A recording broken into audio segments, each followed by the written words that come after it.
His real name is Marco Tonni. He was born in the Italian tourist resort of Rimini in 1979. In his youth, he played guitar and bass in a rock band before catching the electronic music bug at the age of 17.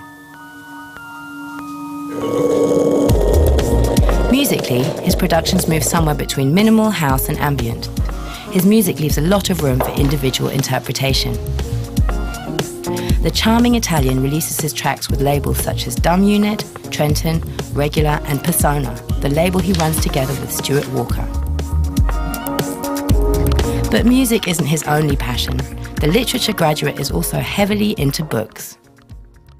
In Bologna I studied literature at university, and I knew that I would never find a job with that, but it was really a great counterpart for loving music so much. So if my ambition has always been making music, I needed a cultural background. I love the ideas of the man. I love to know what the people that lived before me thought.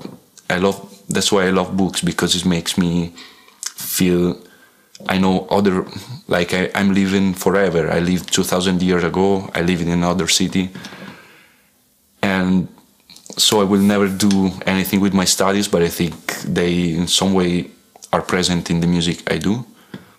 With this, I don't want to say that I'm an intellectual. I don't like this kind of mind masturbating theories about whatever, music, literature. I just like ideas and to compare them.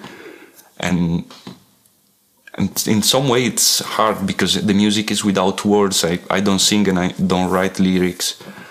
But I think music suggests an approach to reality which is the same of a nice book that suggests an approach to reality, or a nice movie.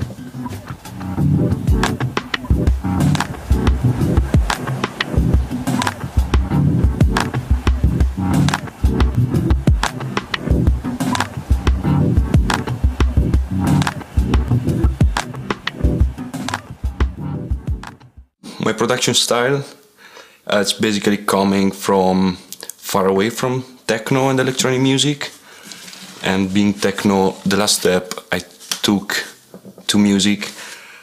I think you can hear that in what I do, so the fact that the melody is so important. I started listening to Beach Boys and Queen, the less cool band in the world, and then rock, Guns N' Roses, and then I had even a rock band, long hair and punk.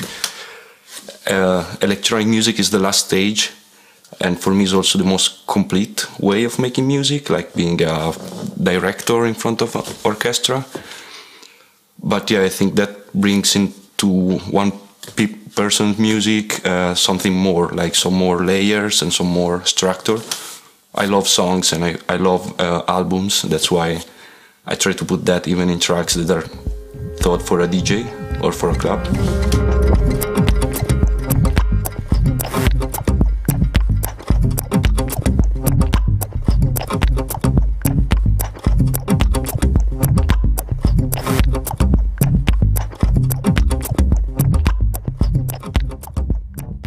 Strangely, I have no techno records in this house, I think, besides the one of my label.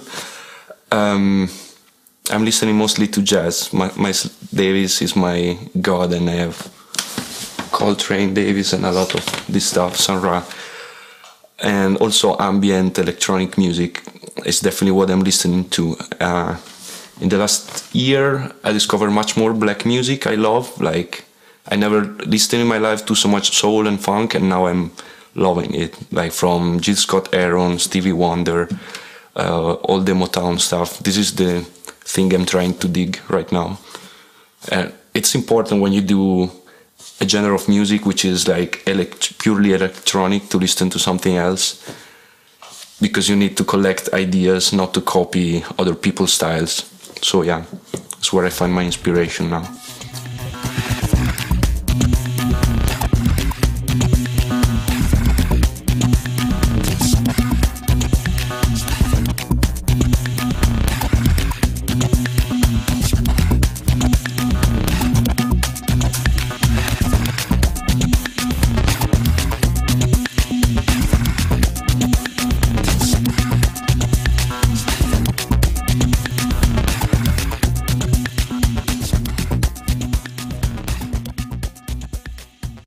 when I started producing electronic music, I didn't really refer and think to it as music that has to be played in front of a crowd, music that has to make people dance.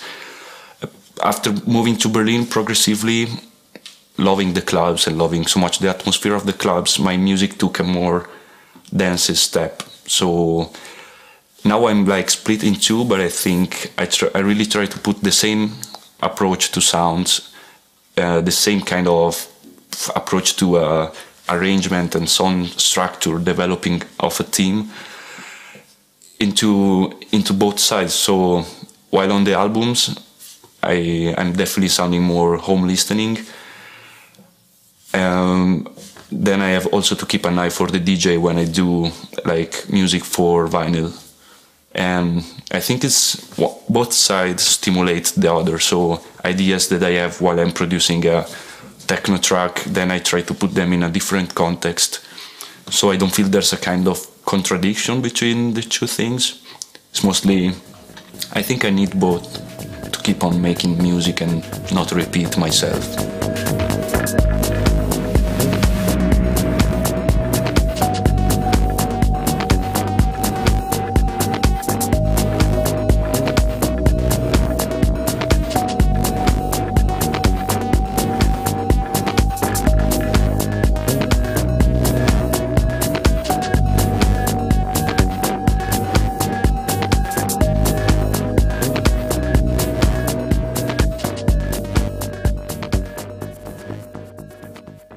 I don't think my music sounds like typical minimal music.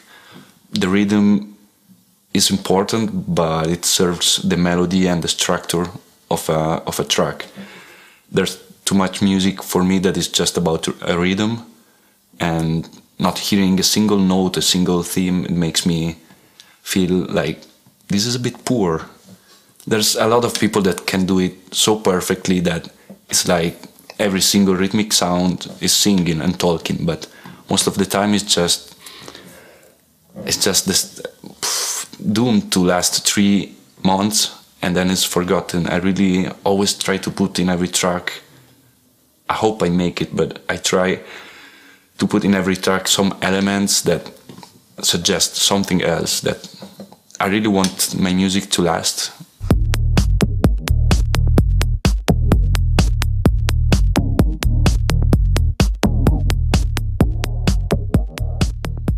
I consider myself being a producer of the digital generation. So I started with machines, but I'm definitely more comfortable with digital production. I'm not an analog fan. I don't see the point of such a discussion.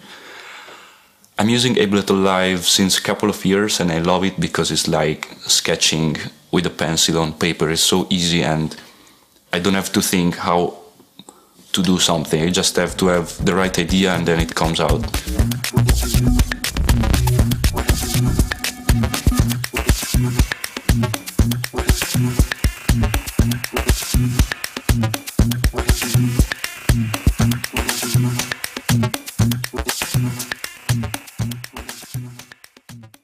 I feel the intermediation between me and the software is really close to zero.